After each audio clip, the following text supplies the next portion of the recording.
I love that you all are out here at this event. Like, I think it's so important to have a community to commiserate with, to celebrate with, but probably most importantly to like share ideas and probably commiserate with, and not have to be in the we're killing it, mode that you have to be in when you're out pitching and selling. And then the ideas that I'm hearing you all talk about, the things I'm seeing you all like scaling is just so inspiring for us too. So it's awesome. So thanks for sharing your energy with me. And I love coming, getting to be in the room and then bring that back to Hudl. So keep rocking it and like let me know any way I can help. I'm just John at Hudl.com is probably the easiest way to reach me, JOHN at Hudl.com. So if there's anything we can do at Hudl to help, or I can connect you to somebody at our team, let me know. But yeah, keep rocking it. I know it's a roller coaster. You need this community around you to get through the highs and lows. So you're doing the right things.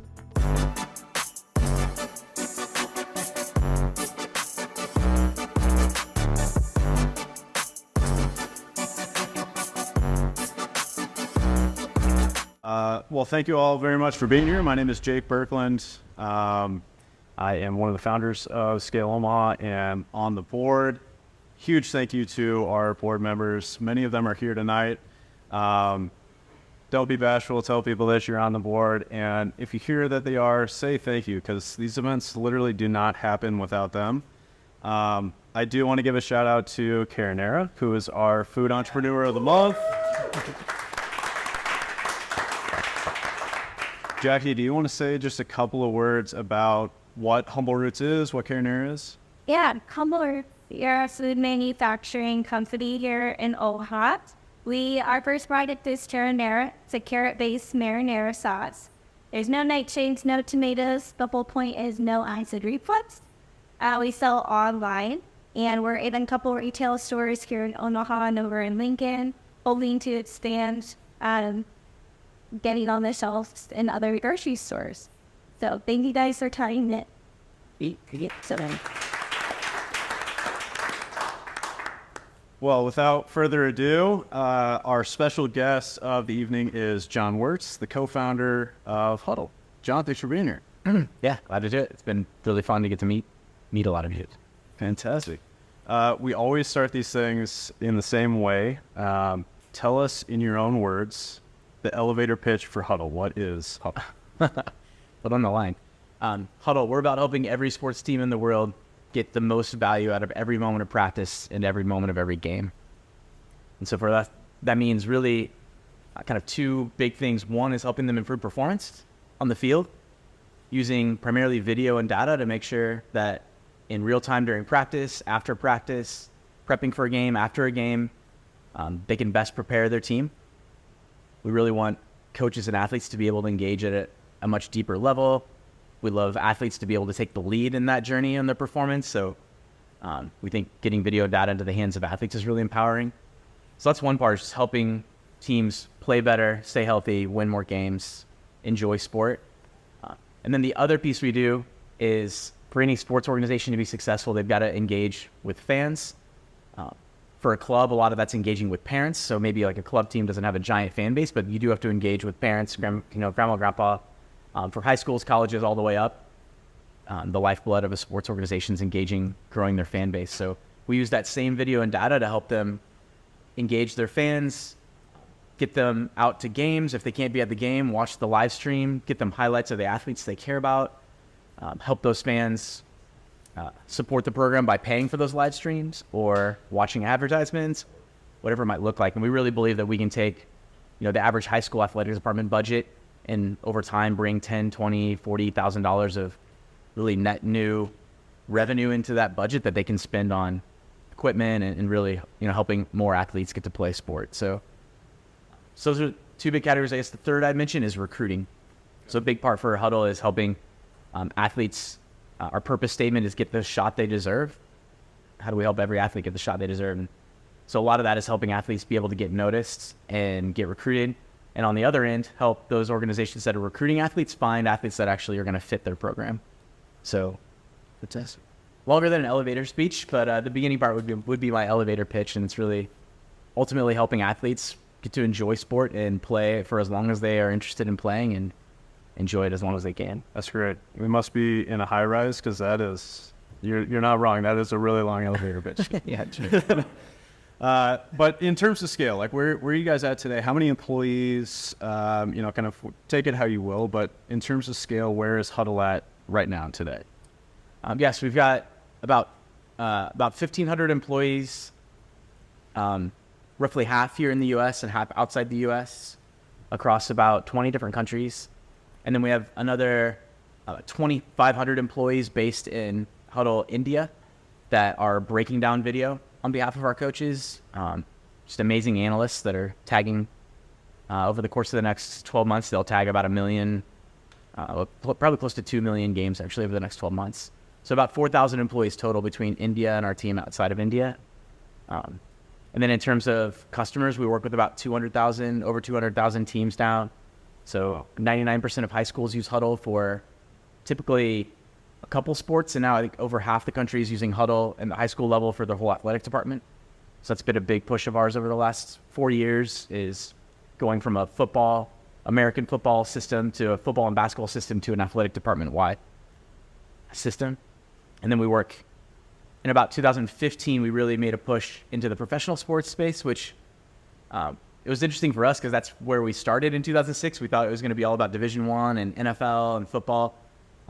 We struggled for a couple of years, had to make a pretty big pivot into high school, and it wasn't really until like 8 years later that came back around and professional sports became a big part of what we're doing. So now we work with all of the NBA, all of English Premier League, all of Bundesliga, all of MLS, growing number of hockey teams. So really some amazing, just incredible coaches and teams. And so it allows us to be in this unique position where we can connect the dots from like youth sport and club all the way up to pro. We can bring some of the best practices from pro, down into the lower levels. And then on the recruiting side, it puts us in a great position to really deliver on that recruiting vision. Absolutely. Yeah. And then in terms of new areas for us that we're getting into it, we're just talking to a couple people here, but hardware is a new space for us. About 5 years ago, we started working on building our own camera systems. And so now that's been a big part of kind of the platform, is going all the way from the camera out at the field that captures the raw pixels, all the way through to how do you deliver that to the fan and help an athlete create highlights off of it. That's amazing. Wow. Something that you said captured my mind. It was 99% of high schools. Yeah. That is, yeah. I'm thinking about the sheer number of high schools just in Omaha and across the country. Oh my gosh. It's about 20,000 high schools in the country that play sport at a level, really play sport at any kind of organized level. And so at this point, we're in just about all 20,000, which the cool part about that is we get to work with small rural high schools all the way up to the big Bishop Gorman in Nevada. And so it's really like, how do we create a system that can scale price-wise and package-wise and feature-wise so that you can hit all of those, all those schools. You bet. So if we rewind, you said, you didn't really start in high school. You started, with college and professional sports. But this really started at your time at UNL, right? Mm-hmm. And you met your co-founders there as well? Yeah. Were you guys, close before you started the company? Was this kind of like a sheer happenstance? How did you guys meet? Yeah, we were really good friends. So my freshman year, I got randomly paired up as a roommate with Brian, one of my co-founders, and then across the hall was David, freshman year. So we spent 4 years of undergrad getting to know each other really well, working on lots of projects together. We were in the Rake School at University of Nebraska, so it's kind of like 40 student cohorts in each class, so about 120 students living and doing classes together. So you just get this awesome environment to get to know each other. And so, yeah, we all really enjoyed just being around each other, working on whatever projects it might be. We complemented each other really well. And we kind of talked all through college of, man, it'd be awesome to start up our own thing. We'd love to see what kind of company we could create together. Could we create, just a really cool place to work? But the right idea hadn't come along. So David was getting ready to go, probably kind of pursue a career around athletics. He entered at the athletic department for 4 years. Brian was doing an internship at Garmin in Kansas City. I was studying for the LSAT and thought I would go to law school. And that was kind of my plan going in. Sometime during high school, I was like, I'll go to law school, get a poli-sci degree, go into politics or something. So we were all just kind of preparing to do that and figured we would maybe coalesce back together or something down the road, and then got a chance to get exposed to the coaching staff for the Huskers in this really awesome meeting that Jeff Rakes put together, the namesake for the program we were in. And the whole idea was just we had these students working on business and computer science and technology. They're pretty talented technologists, like our co-founder Brian, who's amazing. We got the Husker football team that wants to be the best in the country. They've got a massive amount of resources. Why don't we mash them together to see if something could happen? I think the idea was it could be a student project. Lots of things could happen. And then in that room, as we heard more about the problems they were struggling with, and we started floating some ideas, we started getting this concept of like, what if we could create a system that let athletes and coaches come together on video online, which it sounds like a no-brainer now. Right. But at the time, you have to remember that was 2006. So like YouTube just launched. The idea, like streaming video was like grainy videos of cats. That was like, and even that people were like shaky on. This is like a novelty. YouTube was a novelty at the time. But for those of us that were like in school at the time and had the bandwidth and could kind of you could see the writing on the wall. We could at least felt like we could see it, that like streaming video and the web was going to be the way video was consumed, and it was going to impact sports just like it was going to impact every other space. And so the timing was just great for us because that wave was about to just start to crescendo, and so we kind of made this big bet on seeing the problems the Huskers had and the idea that the web and streaming video could solve that problem. Because how were they doing it before? They were basically burning DVDs. Yeah. I was say it must be. So when we talked to the Husker football staff, it was like Post-it notes on lockers was the main communication mechanism. They were burning hundreds of DVDs a week, literally. Some of them were like reburnable, so they would try to get athletes to bring them back in so they could rewrite them. So they weren't literally just like, but generally they were getting a new pack of 100 DVDs, cracking it open. They had these big towers that were DVD duplicators, like a bunch of them. And so they would just, there's plenty of staff at the Huskers, graduate assistants and staff that would grind it out till 4 a.m. They would be loading DVDs in these towers, just burning, 100 DVDs every week of practice, upcoming opponent film, game film, sending them home. These athletes were like barely watching them because, as you'd imagine, it's pretty clunky to put in a DVD. DVDs, they don't roll the video smoothly at all. They weren't built for that. Yeah.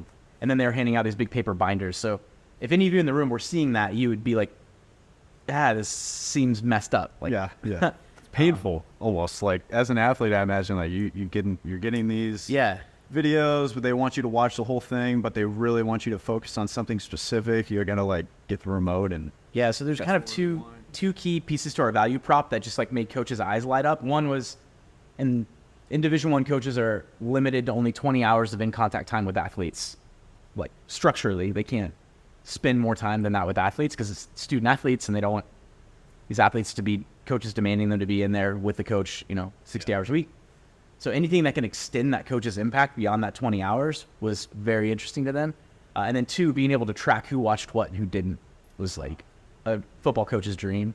So part of it was pitching like this idea of delivering video with voice over the top telestration, but part of it was just like this idea that I can extend my ability to coach these athletes and I can track to see if they actually watched it. So did you guys leave that meeting? I mean, with the Huskers, did you leave the meeting and you immediately you're like, man, there's something going on with like YouTube was getting a lot of views, I imagine, and like 2005, 2006 just started.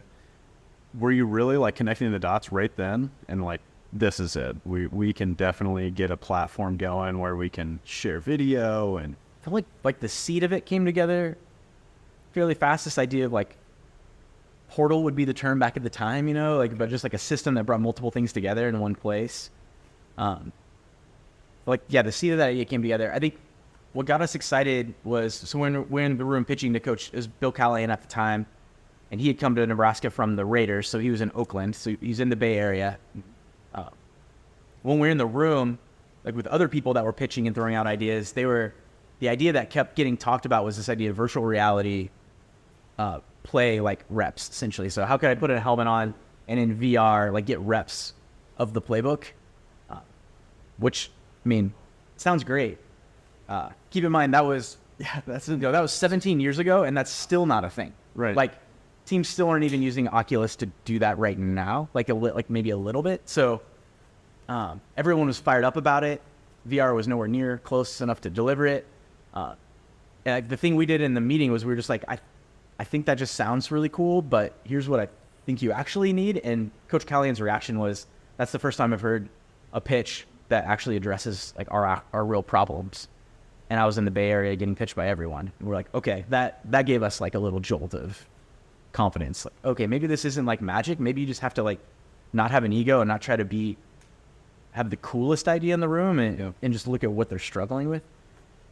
That's been a part of our secret sauce, I think, along the way, is honestly just, you hear about, it's kind of like cliche line, but falling in love with the problem, like really getting into like the problem and not trying to get caught up in like, check out this ChatGPT interface with a large language model where you could just like scoot that over. Like, what's the problem? Yeah. Focus on the actual things that, you know, the coaching staff in this scenario is actually saying that they're having trouble. They're putting Post-it notes on lockers. Like, we can talk about virtual reality playbook helmets if you want. Like, but yeah, the thing they're struggling with today, and like the other key with all these VR tools and stuff, like you have to put content into there. Yeah. So the VR, and this is why I think VR is not used for this kind of training still, is nobody wants to train on bad reps. Like, so that's even worse. So if you're just using like a Madden engine or something to put content into VR and have people do reps, like it's got to be your actual playbook in real scenarios against opponent. That's why video is so powerful. It's real. So I'm showing you what your opponent actually did last week. And then the other thing is, it's really only relevant for like a small number of skill positions, mainly the quarterback. Like, to create a simulation for an O lineman, they care about footwork. Like, it's very detailed footwork and placement. Yeah. So like, you can put a VR helmet on, like they're going to take it off to look at their feet. Like, so you just got to think about the practicality of these things. And I think for us, it's just like, man, video is and it's really worked for us at Hudl. Like, video is just such a powerful asset in sports. If you can help people leverage video, there's like this huge wealth of value to be mined. Yeah. That's been like one of the things, like when I'm talking to entrepreneurs, one of my pieces of advice is, and I heard this in a talk from, I think it was a former head of product for YouTube. He's like, you want to find waves to ride. And so like, maybe the 3 waves that we identified early, and we've been riding them for like 17 years, or definitely the video one, but was the power of video in sports. Like, it's recognized so much so that people were using 8mm film and literally cutting it and taping it at night to create cut-ups. Like, have you guys ever heard the phrase cut-ups? Like, it's big in our space, but like, all of our coaches still use the word cut-ups, and that comes from the days when like literally they were cutting 8mm film and putting all the third down plays together, all the run plays together, like, and taping them. So that's how valuable video is. So when you see something like that, you're like, okay, there's value there. If they're going through that kind of pain to make it work today. Yeah. So we bet on that. We bet on video over the web, and then we bet on software as a service. Like, nobody was paying for software as a subscription back then. If they were using software, it was like, we buy our software up front. We don't rent our software. I got lit up for that. I mean, hundreds of sales trips I was on and calls where I was trying to sell Hudl and just getting lit up for the idea that I'm going to rent my software from some startup that's going to go out of business in a year. Like, why would I do that? Oh man. But we're like, that's the future. You're gonna pay an annual fee. You're gonna get seats for everyone, and to us, those were waves we wanted to put ourselves in front of. And then we're gonna solve a lot of other problems, but we wanted those waves to help push us forward. You can make a lot of mistakes if you're on a big wave helping push you forward. If you're just sitting in calm water and it's all you're paddling, like, you better pick exactly the right route, and you better be a really strong paddler. Like, I like having a wave behind me if we can find it. Mobile was another way for us. I mean, ML is a way for everyone. I feel like if you're not finding a way to ride AI and ML wave, it's hugely disruptive. So we've been investing in that for like the last 9 years. So you started with those couple of things. I mean, SaaS, obviously the video, video over the web. Huge. Yeah, exactly. And so, I think that the thing for us, it sounds easy, but I can tell you, like, probably on a weekly basis, we had some engineer or somebody in product or a coach or somebody telling us like that you need to put more features into it. We had a thick client app, like a desktop app, but it was just to get the video off their camera and get it to the cloud. Turns out like web browsers at that time weren't even close to being able to get video off a camera into the cloud. So you had to have some, an app. But our vision was keep it as thin as possible. Like, don't be tempted to start building out the app and start letting people do stuff with video locally And we knew that was going to be a huge temptation because we knew we were going to face all these headwinds in the cloud because it was barely ready for video and kind of not ready for video. So we made it like we were almost religious about it. Like, we don't put reports into the desktop app. We don't put the ability to analyze. We don't put the ability to share. Like, all of that happens in the cloud. You got to get the video to cloud and then get them into the browser. Because it would bog it down. I mean, it's slow the. It just pulled us off of riding that wave. Like, our coaches probably would have been happier in the near term to be able to do more in that app. But 3 years later, we would have not been on the wave like anymore.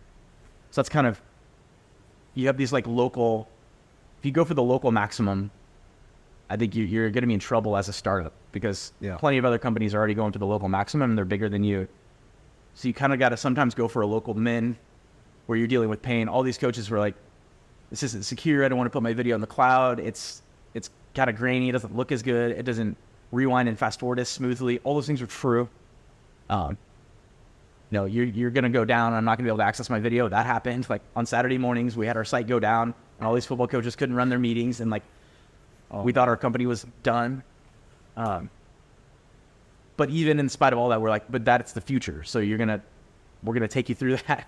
You're going to ride through that with us because that's actually the future. When we come out the other side, we competed against a lot of companies that did the bolt-on strategy. So they made the big desktop app and then they had like the web viewer and they all lost because they never invested appropriately in the web viewer. I see. You know what I mean? Like, they just weren't ready to capitalize. They had this huge crush and like, well, if it kind of gets hard to make that work, we'll just put the feature in the desktop app. Yeah. You know, like, so you kind of want to have those bets. And I'm a big fan of strong opinions loosely held. So it doesn't mean like you're just going to ride this all the way into the ground, but you kind of need to have those philosophies on a wave and then be somewhat religious about sticking to it because the world is going to try to pull you off of it because any good wave that you're early on is going to have you're still going to have a lot of pain, like implementing things and getting them working good enough for a customer to be on board. Absolutely. How did you manage those expectations? I mean, you're on this platform, you're literally hearing from the coaches these issues that they thought would happen, they did happen. How did you manage expectations through that? I mean, basically the trough, the local minimum, as you would put it. Some is like, how do you handle your mistakes and pain? So like, for the issues in terms of us going down, we apologized. We gave everyone free storage. We just face up to it. Like, hey, this can't happen again. We know you made a bet on us and us going down just like can't happen. You have to be able to run your meetings. Like, here's what we're doing to make sure that doesn't happen again. And here's some free here's some more storage. We just owned up to it. Our competitor at the time, who was, like bigger than us, definitely a bigger brand in our space. They're called DSV. They printed out that email that we had sent out and at our biggest like coaching convention, taped it up on all the hotel like elevators. They slid it underneath coaches' doors. They had it projected up at their booth. And just hammering like, you can go with Hudl if you want, but they go down and they're going to go down on a Saturday and you're not going to be able to have your meeting and look, they went down and that's another another point where we had to stay strong. How did you we are very clear with our team as founders of like, when they take the low road, we stay on the high road. We don't go down and fight that way. We don't talk about our competitors, and we're just like, guys, everyone, like, this is free advertising. Like, this is a really good sign that the leader in the space is putting Hudl up all over their booth. And like, I know it feels painful right now, but it says we're on something here. So we tried to just rally around that. Internally, we were like super pissed off and ready to like take them down. But we tried to be really careful to have kind of a firewall there of like, hey, we can get fired up at crushing this company and winning. We're a hyper-competitive culture at Hudl, as you kind of imagine. Externally to customers and to the market, like, we do not talk about them, like, full stop. You can compare. We'll compare to what they have and what we have. We do not trash talk. We don't. We've had multiple competitors that have come at us that way. Mm-hmm. And maintaining the high ground has really like defined our brand. Is like, I'm a huge proponent of that. It's like this fine line you all have to walk as entrepreneurs of understanding and respecting your competitors and getting fired up to crush them, but also not getting overly caught up in what they're doing and not letting it like define or overly guide your direction. You just have to constantly be like, kind of checking, I think, where you're at there and make sure you're walking the right line is my take. Like, yeah. Were there any other moments in there, and especially in those early days, obviously your competitors were building out this big desktop app, and you guys were taking a totally different approach. Were there any times where you're like, I don't think this is right anymore. I think we should go the other direction?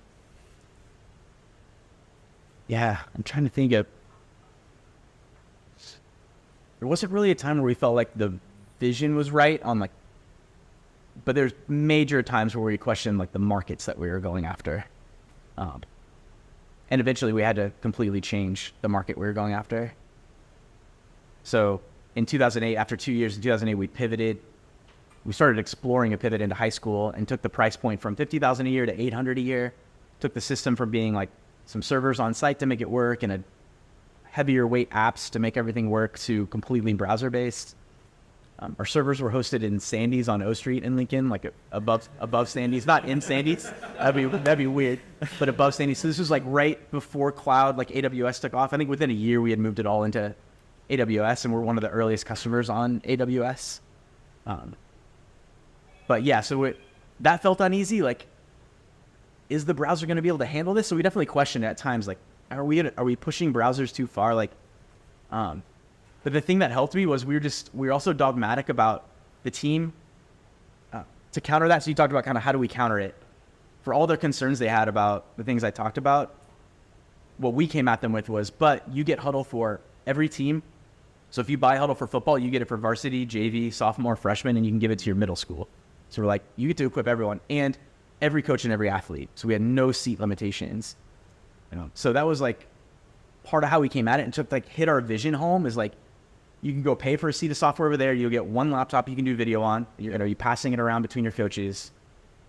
Yeah, maybe we'll go down on the weekends, but your one laptop like won't go down. I don't know. Like now you got to make a comparison. Yeah, we charge annually, but it's $800 a year. That software is going to cost you $2,500 for that license for the one laptop. And you're going to probably need to pay for support or be hung out to dry. So we tried to create a pretty clear contrast that like, yeah, you're taking some risk, but look at what you get. The things that caused us to like take off and make our path towards 99% of high schools were a couple things. One, coaches started to get to work at home with their families on Saturday morning, breaking down film at their home computer while they had their coffee and got to see their kids run around. Like, I mean, you can't put a price on that. Like, so now their alternative is to get rid of Hudl and go back to the football facility where they're sharing 3 laptops. Like, probably not. And then 2, film exchange. That was like key to our success. So on every Saturday morning in high school, pre-Hudl, every team would drive halfway between their next upcoming opponent for the next Friday, and they would trade. Used to be tape, used to be 8mm film, then it was VHS tapes, then it was DVDs, and then it was kind of maybe a hard drive or a thumb drive. Really? And so if you're in western Nebraska and you're playing an Omaha team, like you might be driving literally 2 hours each, to meet at a Walmart parking lot in the middle and do this weird like football coach drug deal. And they literally would bring mini DVD players with them to sit in their cars and check the goods. Because the idea of driving 2 hours home and having a DVD that sometimes it wasn't nefarious, they just misburnt the DVD and you wanted to make sure it worked before you drove home. But we came in with Hudl and we're like, well, anybody on Hudl, that's just like 3 clicks. And we even escrowed the video. So we would put the video in escrow and lock it. We would show each team a sample, and only until both videos were in escrow, they both checked the samples and they both said okay, and then we would unlock it and release the games. And it did a couple things. One, it just was such a huge time saver and it was so much pain on Saturday mornings to go deal with this. Yep. That coaches loved it. And then 2, that pushed us over the pain we had, which coaches really loved Hudl. They didn't want to tell anybody about it. And so now they had a reason to tell their coaching friends about it. So I don't know if the lesson there is if you can find a network effect like that, it just was game changing for us as a company.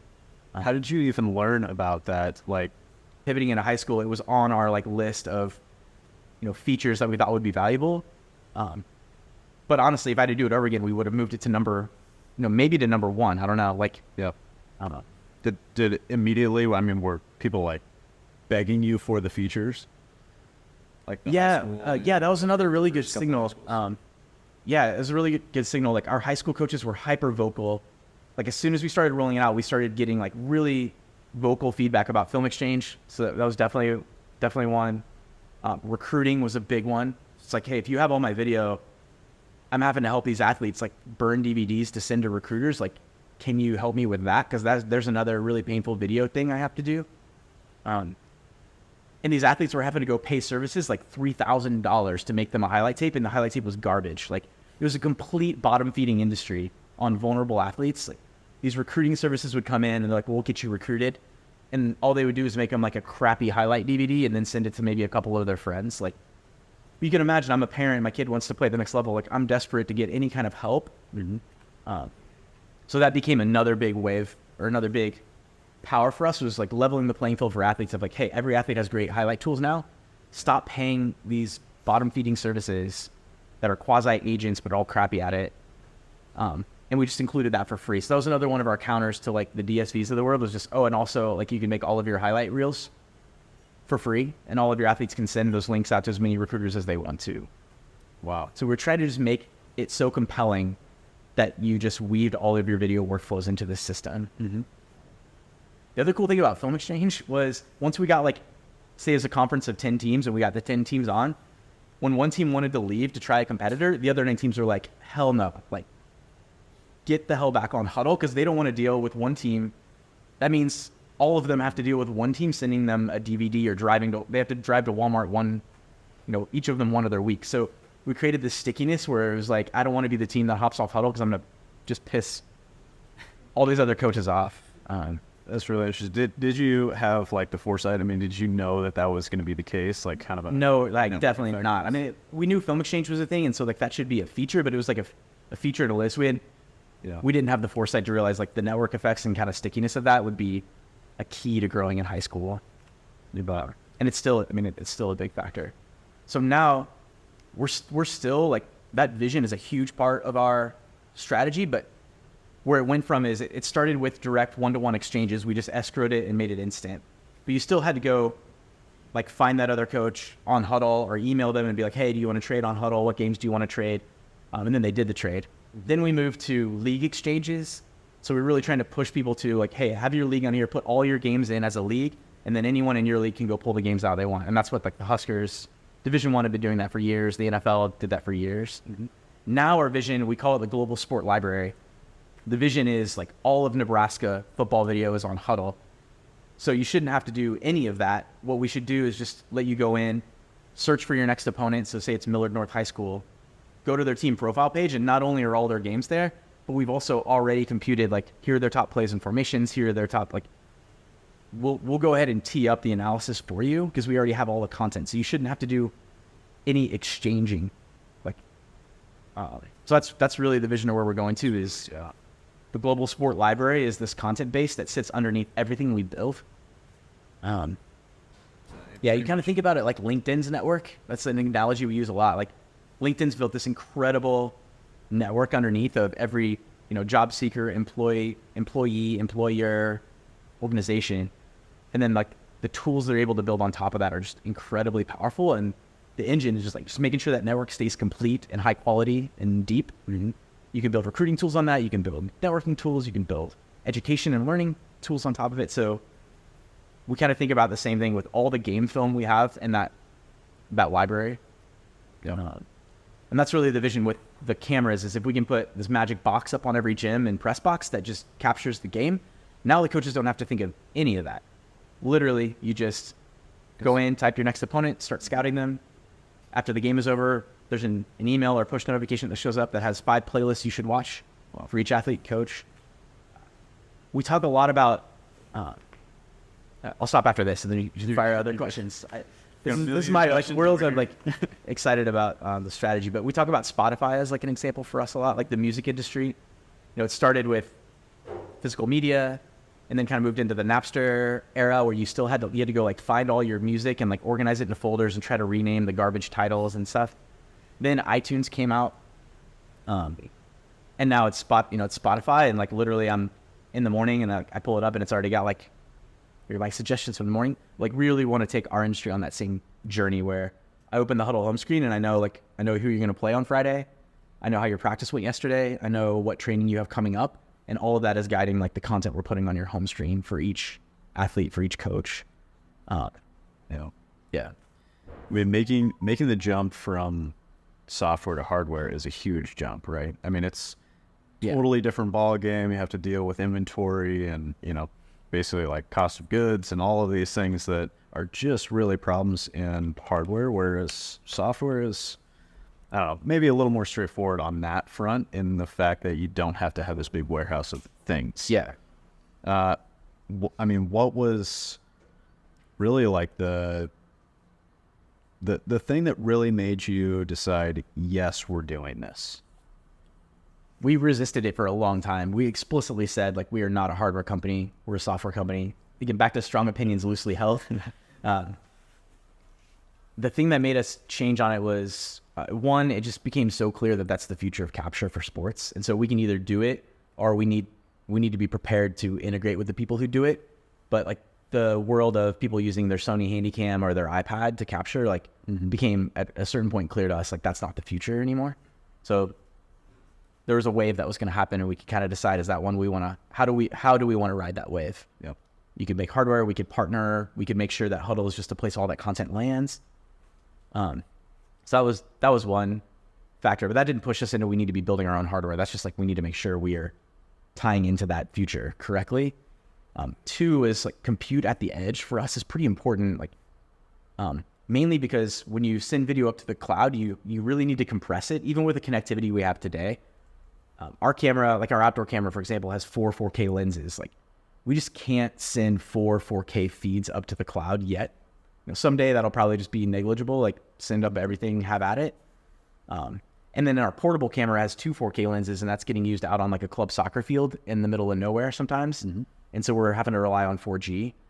So you really have to compress the video to get it to the cloud. So if you're going to do all your processing in the cloud, you're going to be dealing with compressed video, especially if you want to be doing it in real time. And so that got us thinking, like, it starts to become more important to own the compute at the edge, because that's where you're going to have all the pixels, if that makes sense. You all know like the raw footage, the really good. So we've got like NVIDIA, processing in that device at the edge that lets us do things off of all 4 4K raw feeds or 2 4K raw feeds. So think about things like player detection, detecting the ball speed, player acceleration, identifying events. So for us, like compute at the edge matters. I think I've heard a lot of people make the case of the importance of compute at the edge, and sometimes it's like a little shaky. I think it's more of a like we want to control the whole pipeline, and that might be enough reasoning to want to be into hardware. But for us, there's like a pretty discrete reason of why it's important for us to control compute at the edge. And we just honestly don't trust another company to go out there and like innovate in the way we need at the edge, for one, and two, like if they are, that puts them in. It doesn't put us in the position we want to be in if we're relying on somebody else who now they own the wall of the gym. Yeah. So yeah, it's kind of where we're at. The other thing it's allowed us to do, and so there's maybe a lesson in here, example, I guess, but by bringing cameras into our athletic department package, for example, for a high school, now we've elevated the conversation from the booster club for football to the athletic director, because now we're talking about putting something on the wall of the gym in the press box. And so now it's a conversation about multi-sport kind of by definition. Like I'm not going to put something on the wall of my gym. Optimally, I want that to be used by volleyball and basketball and wrestling. And so it kind of moved us into the conversation we wanted to be in, which is an athletic department wide conversation. And on one hand, hardware has all these downsides. It also has downsides for the school. Now we're talking about installation and maintenance. But on the plus side, now they've made a Hudl commitment physically in their gym. That's a multi-sport commitment to our platform and ecosystem. We can lean into that. So we decided to like make that bet and lean into it. Because I imagine, currently or maybe previously, before they get this hardware, it's somebody's job to go and like, basically be a videographer. They take, video footage of the whole game and then have to upload it, and like an injured player or a student or maybe a parent or a teacher. So it's a nightmare. Like the on social media and stinks. miss current plays, that kind of thing. So that became one of the big pain points we started hearing from our user base, was like finding a camera person sucks. And it's like becoming one of like the bane of a coach's existence, is like the game's coming up and my filmer is not there. And now I've got this new filmer and I've got to tell them how to film. And then the student, you know, is sitting there texting a friend and like missing the action, which is incredibly common. Guaranteed to happen at least once during the game, if not for a whole chunk of the game when they look up and they'll go, oh. So yeah, it was like a major pain point at our high schools. And then in club, 10 times higher pain point for a club team to try to convince a parent to come film on this big tripod. And the state of the art was these big tripods with a handy cam at the top and like a little joystick at the bottom. You had to like, or they would just be holding an iPad, you know, in a 3 bleacher tall bleacher. Like, so the video content you get back was crappy. Even if the parent really tried hard, they just didn't have a good vantage point. The parent sign up sheet to film, no parent wanted to sign up to be the filmer for the game. You don't show up with thing ready to go. It's a new parent every time. Yeah. So yeah, for us, like in club soccer and club sports, we had to solve the capture problem because it really didn't matter how cool our highlight tools were, our analysis tools were, like they couldn't get video. So pretty clearly, like that was the problem we had to solve. Interesting. And then, you know, once you get the raw footage, you're able to do Then we're cooking. You can do analytics. You can take a look at specific players and plays and you know, all the things that Hudl already does. Exactly. But yeah, step one is you got to get the raw footage. And I think, yeah, there's something there around like for a while, our value proposition was around the capture because we were talking to football coaches that had dealt with capture since 8mm film. So we're like, hey, we're going to make capture easier for you. And now I'd say it's more like the bar we need to hit is capture just needs to melt away. And then we'll show you all the value you get out of the content. But we're not like we talk about like at Hudl, we're not a camera company. Like we're not pitching ourselves to schools as like, you want to use the Hudl camera. We're a platform for what I said in my elevator speech, like help you get value out of every moment of every practice, every game, performance, recruiting fans. That's what we do. Oh, and we have to put this magic box on the wall. Like, let's just get that over with. Now let's move on. Like, we don't want them focused on the hardware or the camera. Kind of a set it and forget it, you know. Yeah, exactly. You install it once and you don't have to go and hire somebody or I guess get parents to show up. Yeah, exactly. And our vision in club is really, we talk about the connected venue is our vision. So we really want clubs to be, it's like when you go to this isn't a perfect analogy, but when you go to a coffee shop, like you expect good Wi-Fi. And you like, for a while, this has gotten better where it's become pretty universal, but I don't know if you all remember, like for a period of time, like you chose your coffee shop based on who had good Wi-Fi. Like Starbucks had an edge for a while because you knew they were going to have good, consistent Wi-Fi. The login experience was going to be simple.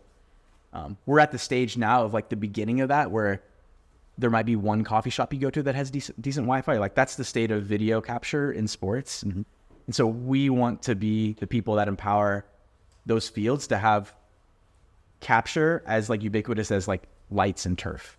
It's just, and if we do our job right, club teams are going to pick the tournaments and the places they play based on whether it's a Hudl connected facility or not. So like if I'm looking to play a tournament at a big Kansas City and facility in my soccer team, I'm going to look. And if I know that's the one in Kansas City that doesn't have Hudl cameras, like then we're going to go play over here. Cause like, I just want to show up and have that video all flow into Hudl.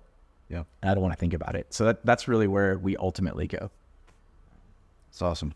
I mean, when you made the jump from the States to overseas and starting to, basically provide the same type of service to sports, like soccer is huge all around the world. Were there any learnings there, in terms of product where you had to change things or had to adjust, kind of how your service worked for? Yeah, completely. Like everything, I felt like. So again, the seed was right. But when we went, so in 2014, we acquired a company in London. It was a 3-person startup. And that was like, it ended up being the perfect way for us to dip our toe. Dip our toe is probably an understatement, but take our first step into Europe and our first step into global football, soccer. But our system was, the best way to describe it is like a clip-based system. Like all of our DNA had come up through American football. So the system was built around the sport of American football. Turns out, to our chagrin, American football is a weird-ass sport. Like, there's just not very many team sports that like stop between each play. Volleyball is actually, one, but even volleyball has more flow during a rally. Like football is one of the rare team sports where you like start, stop every 10 seconds, reset. There's longer resets than there are play. It's just really weird. And so we built our system oriented towards that world. And so we really had to take a step back and think about how we re-architected almost everything to what we call flow-based. It's kind of like clip-based, flow-based sports. Like, turns out the rest of the world's sports are flow-based, like pretty much. Like soccer, rugby, volleyball, really, like to a decent extent. It's kind of a hybrid. Basketball is probably more flow. It has possessions, but you still have a lot of variability. And in a transition game, it's a lot more like kind of soccer than it would be football. So yeah, that like structurally we had to rework. And then the markets there are completely different. You have a first team and then you have an academy system underneath. And so it's just completely different than the US, where you have like high schools and colleges and a pretty immature club system that's getting better. Like there, it's all about bringing talent into your academy. Recruiting works completely differently. They're buying players at age 9, as an asset that they want to grow and develop and eventually sell for millions of dollars. So it's just completely different. Yeah. So we made an acquisition in 2014 to get our foot in the door. And then we made our biggest acquisition by far in terms of complexity, size, a company in Sydney, Australia called Sports Tech that really like propelled us into that whole world of.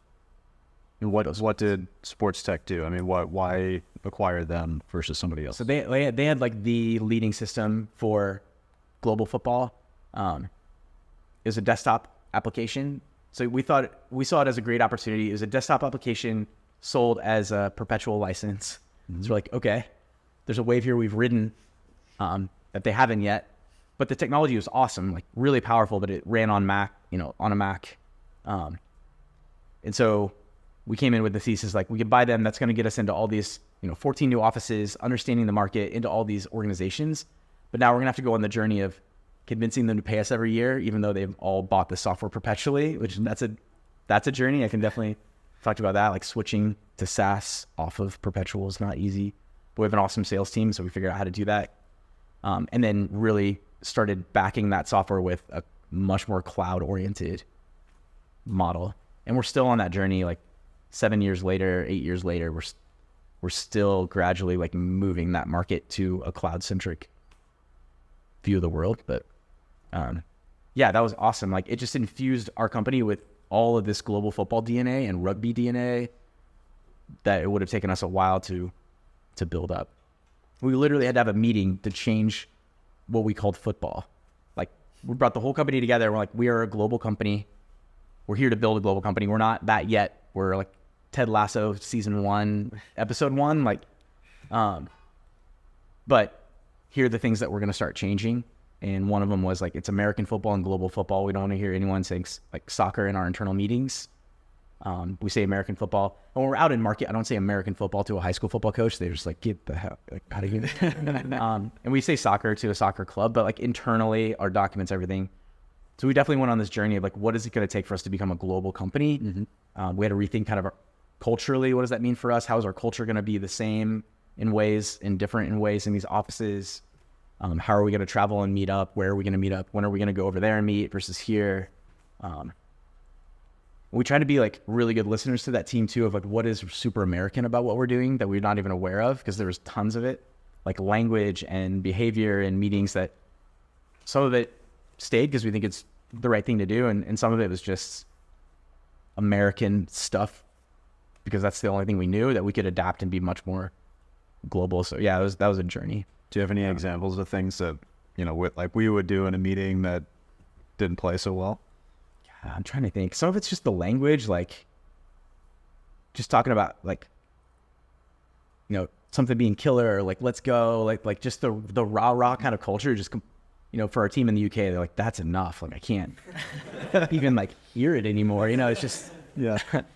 So we meet in the middle there, but yeah, just the vibe and the way we'd approach like rallying the team was very not like as particularly UK. There's a book called The Culture Map that I'm a huge fan of that kind of gets into like how the culture is different, across these countries and the different, some of the different key like traits to think about. One of our pieces of culture is respectfully blunt, and that's just like not the way some of these offices communicate. But that was, it's a company value. It's still a company value. So we believe like it's important globally, but yeah, just kind of adapting just how direct you could be, like in an employee review, even like, yeah. Yes, there's some things like that. Yeah. I'm trying to think of what, there's a lot of them. That's great. even just the sports examples that we gave, like all of our slides had a lot of American football pictures, a lot of our, marketing materials, a lot of our internal stuff, like had a lot of American football and basketball. And just like we need to see these customers we're now serving. People need to see themselves.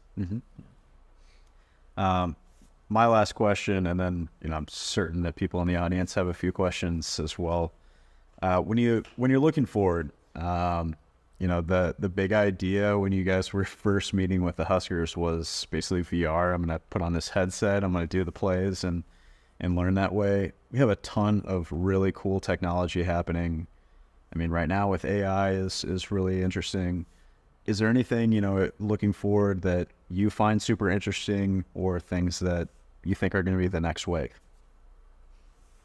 I mean, the obvious one is AI and ML for sure. I think for us, the generative AI stuff is really interesting to us. We're early in our journey of learning how it might apply, but just using, for us, the big use cases for ML and AI are like automating kind of understanding content, understanding video, tracking athletes, tracking the ball, like unearthing data off of it. So that's hugely disruptive. I'm trying to think. I mean, I think some of these things where you can pairing off the shelf hardware that you can lightly modify and make your own and tailor to a use case like really well is intriguing, and something that is much more doable today. So I'm sure there's some like waves to ride there. Openness around content for us is a wave. And so I wonder in some other industries, like what that's going to shake up. Like for us in the sports world, like coaches were so close to the chest with their, game film or any other film. And that's still the case, but we can see it changing, and that opens up all these possibilities if you can get people to kind of be more open with certain types of content. Like, I think that one's really interesting. I'm trying to think of so no VR. I'm like, no doubt it's going to be disruptive VR, AR. Like AR is more interesting to me probably even than VR, at least in our world. We're not making any big bets on it right now. I still think it's just it's a ways off before it's going to be something that really broadly disrupts our space, but we're we're keeping our eye on it. That one is just, I've seen a lot of people jumped on a little too early, and there's a lot of graves, but somebody's like a whole host of companies are going to time it and be hugely successful. So you absolutely have to keep your eye on it. Fantastic. Yep. Excellent. Thank you so much. I know that people in the audience, I'm sure, have burning questions. We'll take a few. Just raise your hand or shout them out.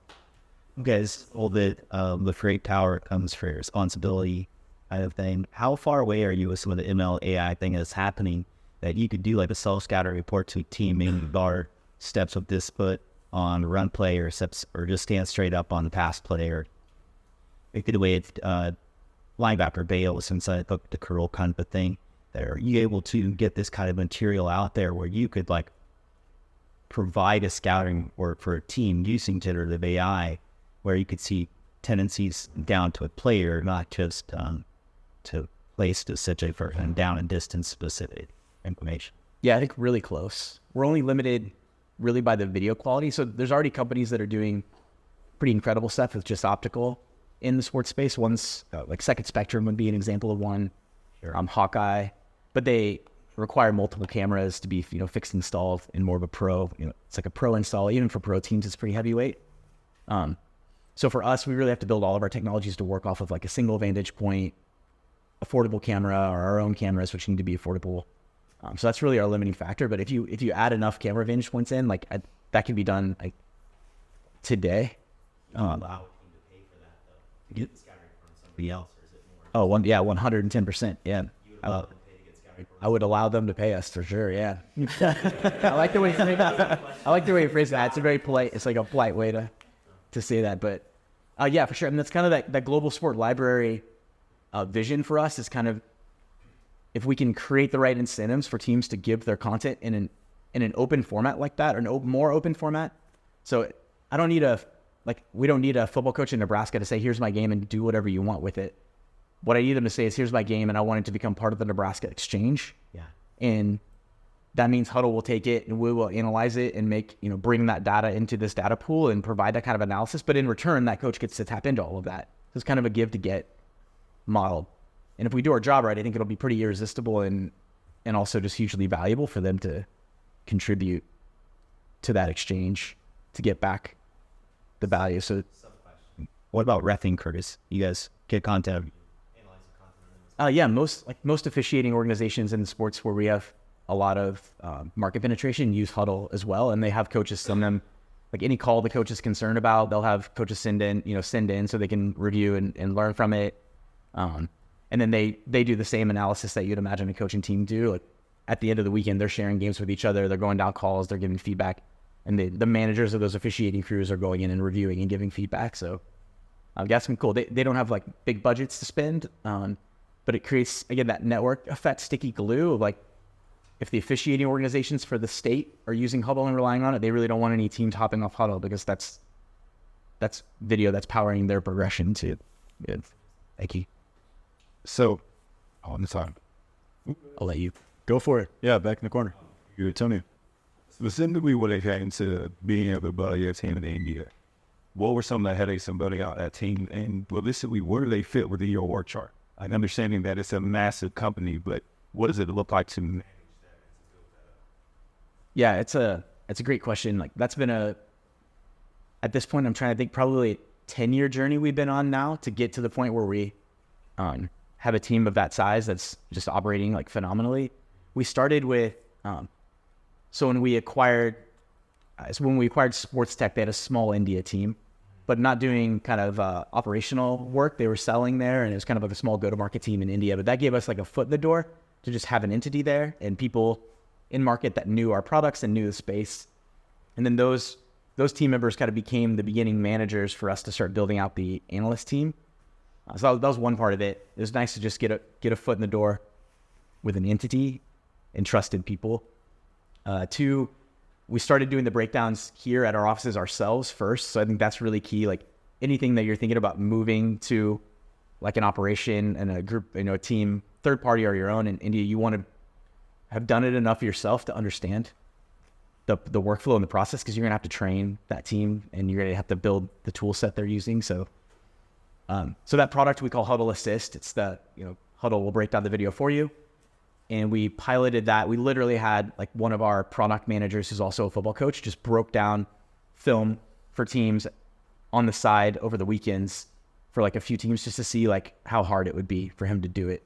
So literally he would like get his film done, and then he was also going in and like breaking down the film for like 3 or 4 other teams just to try this service out. And then third, we worked with third parties there first before we really scaled our own team up and got to see what they did well, what they struggled at. You still have to build the training for them. So you learn a lot about how to like train, how to create the right jobs, how to structure the work before you have to also learn how to hire your team and manage your team. So we figured that part out kind of first, and then started thinking like, I think we can do this better. And I think we have enough scale ahead of us that it's going to make sense for us to do this ourselves. I've been out there. Yeah. Our team that like runs and works with that team absolutely like is out there on the ground. Like until you build up some managers there that you can really trust, like you definitely need to be there and understand it. And, but now we have a team there of leaders that are phenomenal. And so we don't have to be there as often, but we definitely need to get there. And then culturally, how they fit into the organization, like we really want to make sure they very much feel like a part of Hudl. It's tricky. Like, benefits are different. It is different. So we're kind of trying to walk that line of being honest that, yeah, it's different. No, so are all of our offices around the country. We all have different kind of nuances. But we want to make sure it's Hudl India. They're full-time Hudlies. They're in Slack with us. We're seeing the holidays they're celebrating are getting posted, where we do retreat down there every year. That's pretty phenomenal experience where they get a full Hudl retreat. So yeah, we would try to really make sure it's, culturally a great experience. Kudos to our interviewer. I think we're learning just a ton for this interview plan. John, want to go back to your open content thought. That there's this move on in the country and possibly internationally to make interactive fan experiences, even in stadiums, kind of a thing. And you're sitting on a pile of content.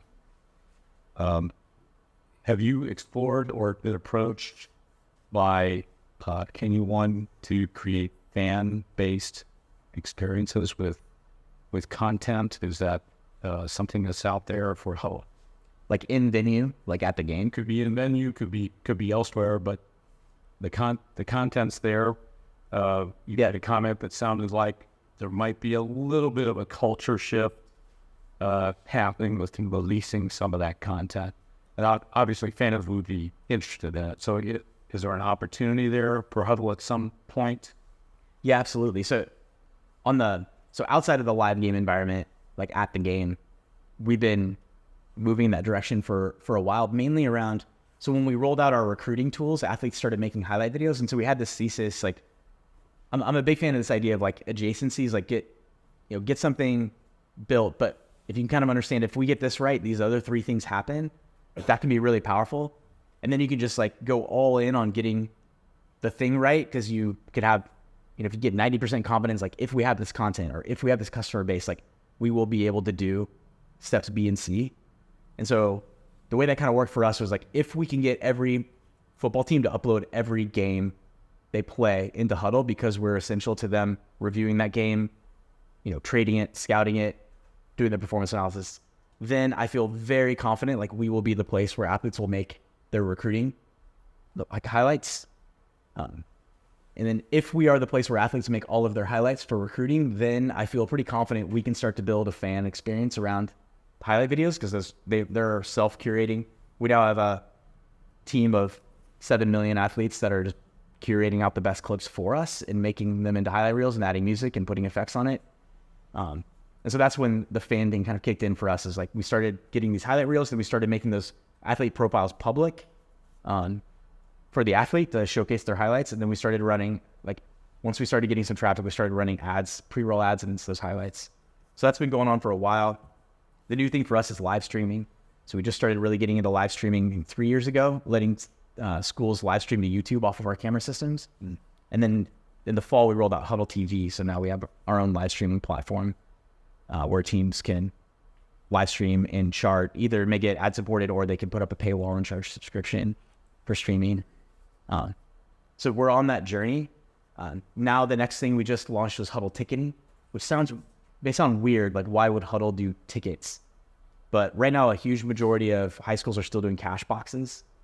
So if you want to, again, like if you're just going down the list of like pain points, here's another pain point for an athletic director. They have to find somebody that they can trust to collect hundreds of dollars in cash at the game.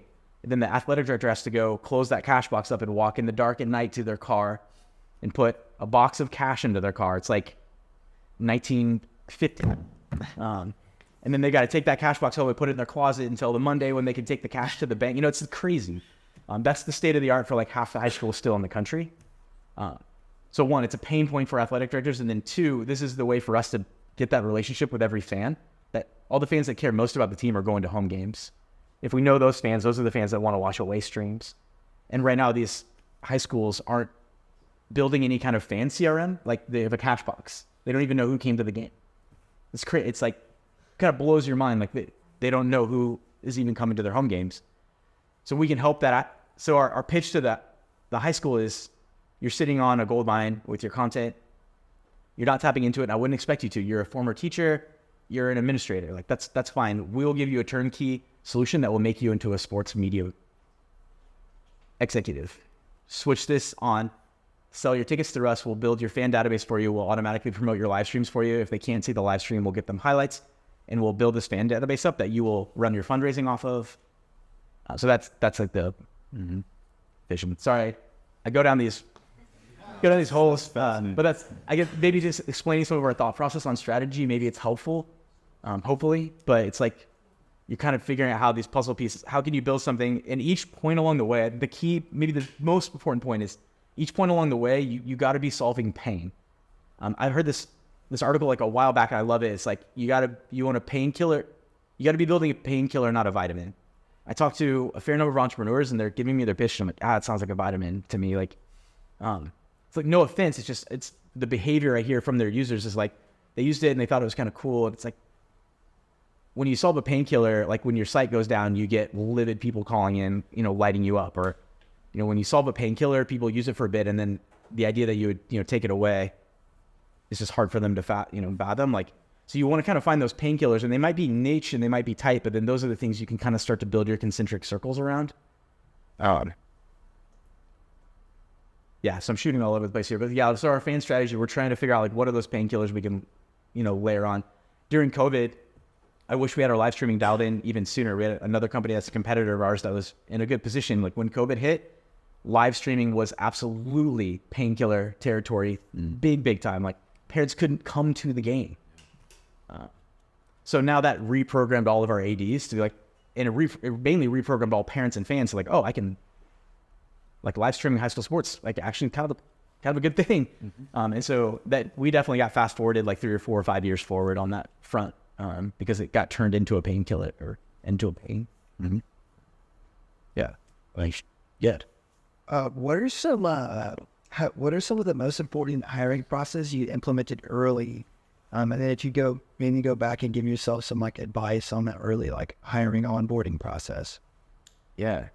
Well, one, have an onboarding process, say. That's one of those things. Onboarding process is something where you can like with pretty lightweight efforts really set yourself apart as a startup. And we kind of got a reality check on it when we hired our first employee that wasn't like a friend of ours that had been kind of following our journey. And, our first hire, we really was somebody coming in, we were really getting to know for the first time. And they like sat down at their desk and we were like, oh crap. Like We're going to tell them what to do. yeah, How to do it. oh, like, let me explain. I guess I need to cancel some meetings. We probably should go in this room. I should probably like talk to you for a little bit. So we kind of figured out like, but luckily for us, we took it to heart pretty quickly. Like, that's not going to fly. I think that our onboarding process at Hudl, we invest a lot in and we take really seriously, and we have from almost the beginning. And it's been one of the things we hear from employees like over and over again. They're like, that was like a big deal. Like starting in that way, that first week, it used to be 2 weeks, and we used to bring everybody in for 2 weeks, which I cringe. Now that I'm a parent of young kids, I feel so bad for some of the parents that we made spend 2 weeks away from their families. It was overkill. We've narrowed it down to 1 week now. At the time, we were all just like, of course, like come in for 2 weeks. We're paying for your hotel. Like come hang out. We'll just talk Hudl. Yeah, luckily we had some honest employees that brought the real talk of like, get the F out. Like, let's condense this down a little bit. But we still do a week for everyone. So yeah, I think having like, it's a good way also for you to like revisit your own culture and what's important to you. Because if you can't get a great onboarding experience, then it might help. It helped for us unearth the things that I can't articulate well enough, or if I can't have a solid 2 hours where I got a new employee in and I'm explaining like how we're approaching things, talking about mission. It's just like a test. Every new hire class that comes through, it's a test of like how well do we understand ourselves and can explain our market and industry and who we're about and culture. So I'm a big believer in onboarding as like really powerful, useful. Hiring practices, man, I'm a big fan of doing work together to see how you work with early employees, and we still do that. Anybody that I'm interviewing and hiring, I'm going to have like a working session. You shouldn't give them necessarily a ton of homework. I know there's lots of varying beliefs around how ethical it is to have people like do prep, homework for an interview that you're taking essentially free consulting for. I honestly think that's okay to ask people, like they can choose not to do it if they don't want to, but at a minimum, we do like a hour and a half, 2 hour, like whiteboarding, working kind of session, depending on the role, it changes. But I feel like I've gotten a lot of really good insight into people, good and bad from those sessions on how's it going to feel to work with this person. Mm-hmm. So yeah, try to do some real like work with the person would be probably my biggest advice. So you can get a sense for, and they can get a sense for you. Like, how does it feel to work together and jam on something or, yeah. Thank you. Yeah, maybe you already mentioned it, but what is your revenue model, and does it take your time to get to the right market? So our revenue model right now at Hudl is largely annual subscriptions from the organizations we serve. So a club or an athletic department or an individual team would pay us anywhere from $800 or $500, $800 a year, or on up to hundreds of thousands at the big clubs. So that's our main revenue. The fan side of Hudl is starting to bring other revenue lines in, like ticketing is a fee-based revenue stream that we're starting to build of like fee per ticket. But generally it's like SaaS revenue. that one is one that we've like has been pretty solid for us from the beginning. Like I said earlier, like we went in pretty religious about like we're going to be a software subscription business before that was like a popular thing.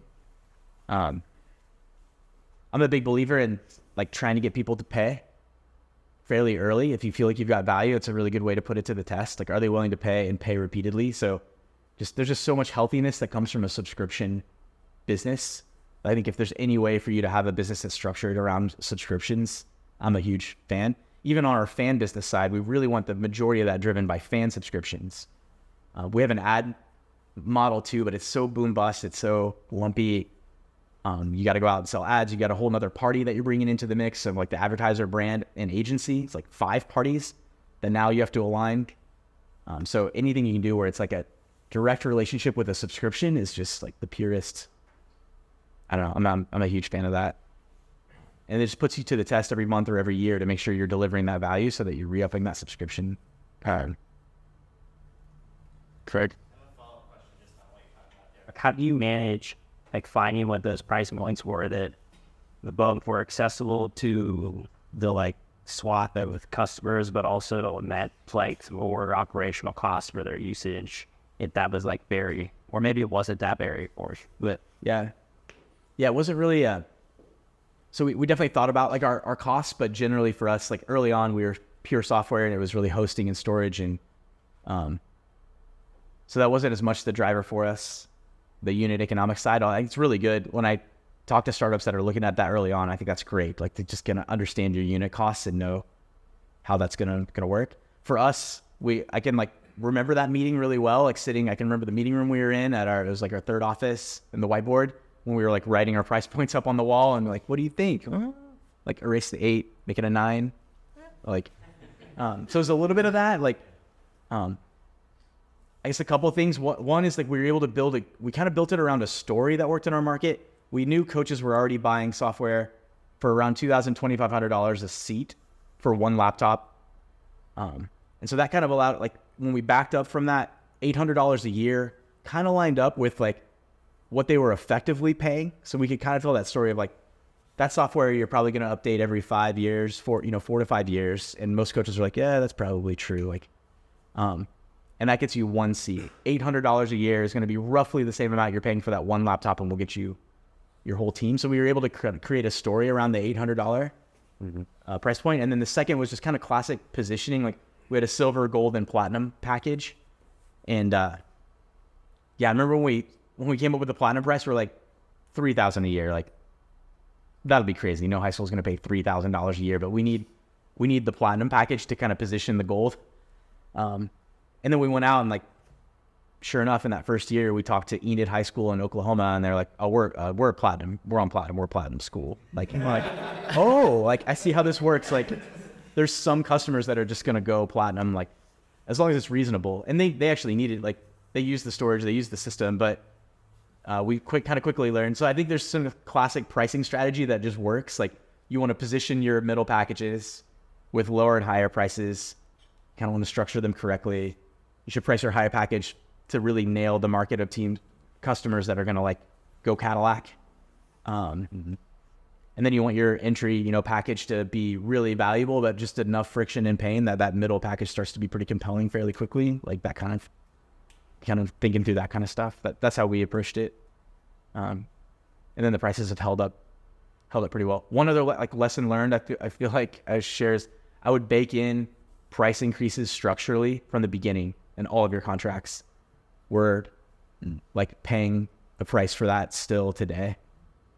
If we had just baked that in and our customers got used to, 1 to 3% price increases every year to kind of match inflation, and that just became the way things worked, like we'd be in a slightly different spot revenue-wise today, and we would not be like talking about price increases every like few years and dealing with communicating them. And so, yeah, I would really think about having price increases be something that just bakes it in. How would you do that? I would just have it in the contract, and then I would do it from the beginning so that it's not a jolt, or they get a little jolt up front and we're like, this is just the way it works. And then it's a small enough amount that once they get used to that amount slightly changing every year, like it's not surprising, and it's not something that I think gets paid attention to as much. The other thing it allows you to do is if you want to do multi-year contracts, it gives you a lot better like leverage and position to say like, if you don't like those price increases, we can sign a 3-year contract. You got to be really careful with multi-year, especially early on, because it can mask problems in your business. Like if you go out and do a bunch of 3-year deals, first of all, they're harder to negotiate until you have kind of the weight to negotiate them. And you kind of, I think it's kind of good to be put to the test every year on a subscription renewal. So you just gotta be careful with them, but there's times where they're really useful. And if you've got that price increase baked in, like one of the incentives for them to make that multi-year commitment is like you lock your price in. Yeah. So you mentioned the VHS cut-ups. It brought me back to the earlier part of my career. I used to do VHS. Okay. Yeah. Nice. And I'm still in contact with those guys. A lot of the things you're talking about pain points and things. A lot of the analytics are a big part of the game and all of that. And they're do all of those things. And what's happening, at least with them, they've called me a couple of times to the video world. And the pain points have shifted for them to more of a creative side. My friend that works there, he's like, hey, I'm a video coach. I've been doing it for 30 years. They want individual hype videos for each of those players. We've got the stats. We have all the stuff. How it's moving to a more creative standpoint. To the point of like, he said that players are asking me for individual logos for themselves. And so I designed a couple logos for them, and it turns out they're like turning them into chains that they have. Like, well, we haven't thought of the rights for any of this stuff, right? But so the play, like I'm saying, the main point is shifted to something that's beyond X's and O's. Yeah. Where do you guys fall into that category? Is that like a bull? Yeah, we're very interested in that too. It comes through for us in our highlight tools. So like athletes want, as you'd imagine, like as Snap came out and TikTok and tools that have born more like powerful, simple video editing that lets you express yourself creatively, like that. Yeah, it flows through for us too, and what athletes want to see in highlights. So honestly, we're a little like behind the curve there. I want us to pick things back up. But yeah, we get demand from athletes on that. I'd say the other place it comes through is in the way coaches want to present to the team. So even if it is X's and O's, like we're making some really, what I think are pretty compelling investments now. And we talk about video as a canvas. So how can we make the analysis, I'm trying to think like in years past, you would go over to like your reports. Your reports were over here, and then you might have video over here. Then Hudl has kind of brought those things together, but they still were like somewhat separate. You click on a link in a report, and then we load up the video. Now we're starting to put the data and the video side by side. So like you're interacting with the data and you're seeing the video update, and they're living together. And I think the future really is those things like completely meshing together.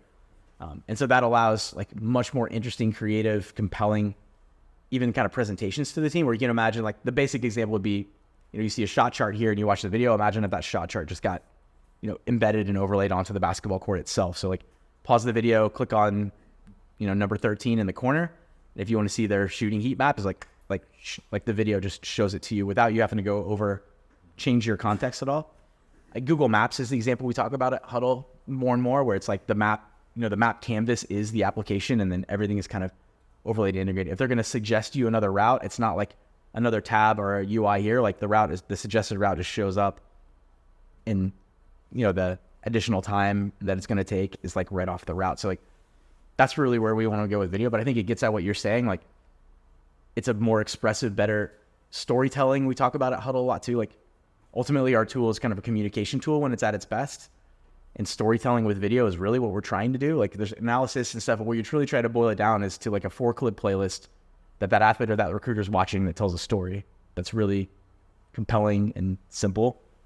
And I think one of the best ways to do that is to like bring the data and the video literally together. So yeah, definitely agree with you. Fantastic. One last question. Go for it.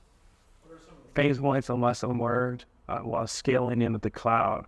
Have you looked at potentially kind of getting out of the cloud to a degree for cost savings? Because my background is in cloud, and I know cloud is not cheap per se.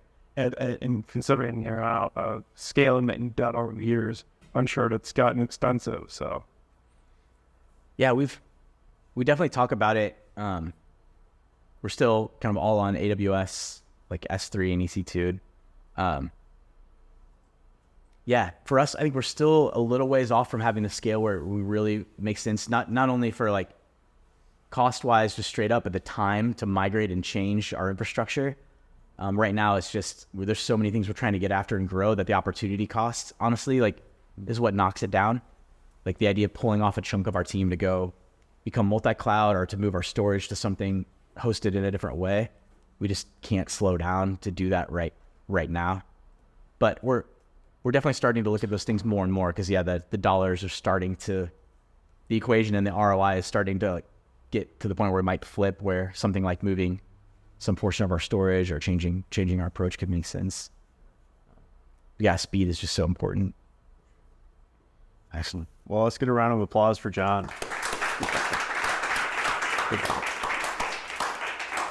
Thank you all for being here. We do this every month, the third Thursday of every single month. Next month is actually our Christmas party, so there will be drinks and food and a lot of fun times. And I think we are having an interesting idea of maybe doing like a t-shirt exchange, something like that, like startup t-shirt exchange. Everybody loves each other's gear. So keep your eyes on LinkedIn. We will share all the info there, and feel free to finish off the drinks and some more marinara if it's still hot. Can I just say, too, before we wrap up, I meant to say this earlier, but I love that you all are out here at this event. Like, I think it's so important to have a community to commiserate with, to celebrate with, but probably most importantly to like share ideas and probably commiserate with, and not have to be in the we're killing it, mode that you have to be in when you're out pitching and selling. And then the ideas that I'm hearing you all talk about, the things I'm seeing you all like scaling is just so inspiring for us too. So it's awesome. So thanks for sharing your energy with me. And I love getting to be in the room and then bring that back to Hudl. So keep rocking it, and like, let me know any way I can help. I'm just John at Hudl.com is probably the easiest way to reach me, JOHN at Hudl.com. So if there's anything we can do at Hudl to help, or I can connect you to somebody at our team, let me know. But yeah, keep rocking it. I know it's a roller coaster. You need this community around you to get through the highs and lows. So you're doing the right things. Fantastic. Yeah. Thank you so much. That's fun for sure. Yeah. That was awesome.